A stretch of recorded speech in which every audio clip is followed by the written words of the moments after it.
So we've discussed the Teutonic, the first of the two Teutonic twins, but today we're going to take a look at her sister ship, the Majestic.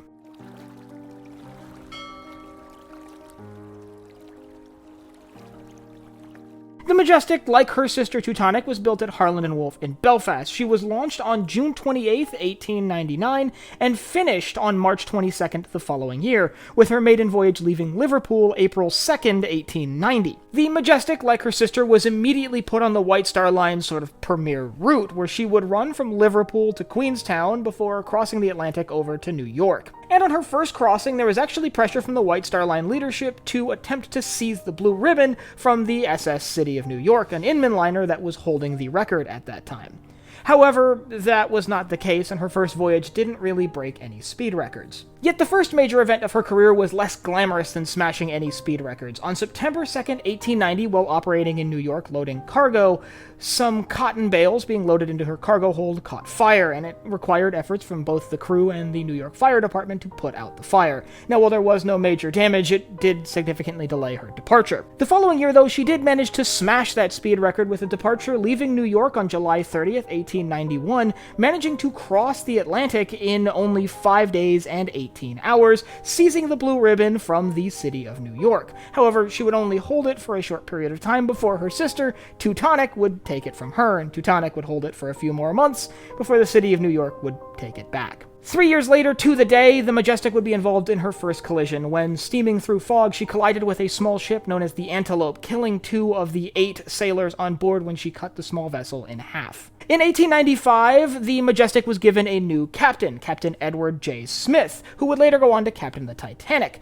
Now, during his time with the Majestic, Captain Smith would develop a very deep personal relationship with the ship, and he would often be associated with the Majestic prior to his transfer to other newer White Star liners many years later. On May 1st, 1898, it was reported that the Majestic did spring a leak due to some warped plates, but there was no major damage, and the ship would be repaired in port upon her arrival at her destination. The following year, the Majestic was recruited into war service to serve in the Boer War, where, under Captain Smith, it transferred British troops from the United Kingdom to South Africa. It's worth noting that most of her troopship voyages were in late 1899 and early 1900. There's another Titanic connection here, though. During these troopship voyages for the Majestic, she actually took on another officer, 4th Officer Lighthauler, who would later be one of the officers on Titanic. This was actually the first time that Lighthauler would serve with Captain Smith, both of whom were on the ill-fated liner many years later. In between 1902 and 1903, she went in for a major overhaul, which significantly changed her silhouette.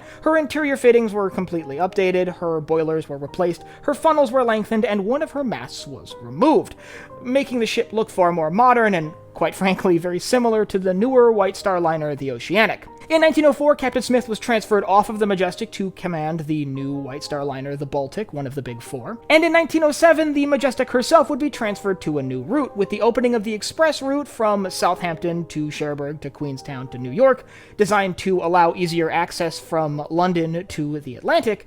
The Majestic was one of the White Star liners transferred over to that route, along with her sister ship, the Teutonic, the Oceanic, and the brand new Adriatic, the last of the big 4. And her first crossing from Southampton would be June 26, 1907. On April 5, 1908, the crew of the Majestic would get their taste of being heroes when the Majestic came to the rescue of the Norwegian oil tanker, the Helios, which was stranded at sea. In 1911, the Olympic entered service. The massive new White Star liner quickly dominated the routes between Southampton and New York and made the Majestic redundant, so she was pulled from service and put into the position as a reserve ship. She would remain in layup until the loss of the RMS Titanic in 1912, when the Majestic would be put in to fill the role of the Titanic that was now left vacant when the liner sank. In May of 1913, there was another tragedy on board the Majestic when one of her crew members jumped over in an attempt to end his own life. An attempt that was ultimately, unfortunately, successful. However, the 2 crew members who jumped in after him did survive. Later that same year, on October 7th, 1913, the Majestic rescued the crew of the stricken French schooner, the,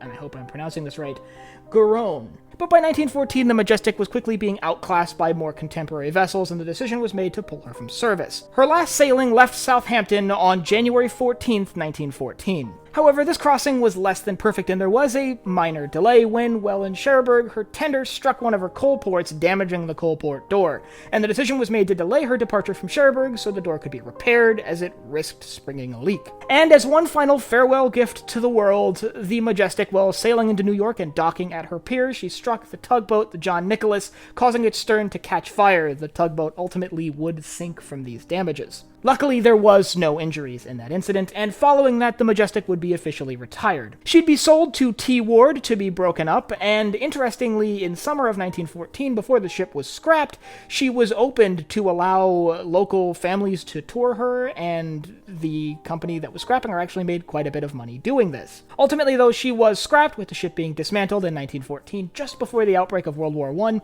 However, some elements do remain, like some of her wood panels that were installed in the offices of the company responsible for her scrapping. And that ends the story of the Majestic. If you'd like to learn about the story of her sister ship, or some of what made the Teutonic-Class so special, I'll leave a link up here to my playlist all about the Teutonic-Class and what really separates them from other ocean liners, especially the ones that had come before. And remember, if you enjoyed this video, to head down below, hit the like button, the subscribe button, and the bell icon so you get notified when I upload new videos. So for Barbettes and Binnacles, I'm Colin, and I will see you next time.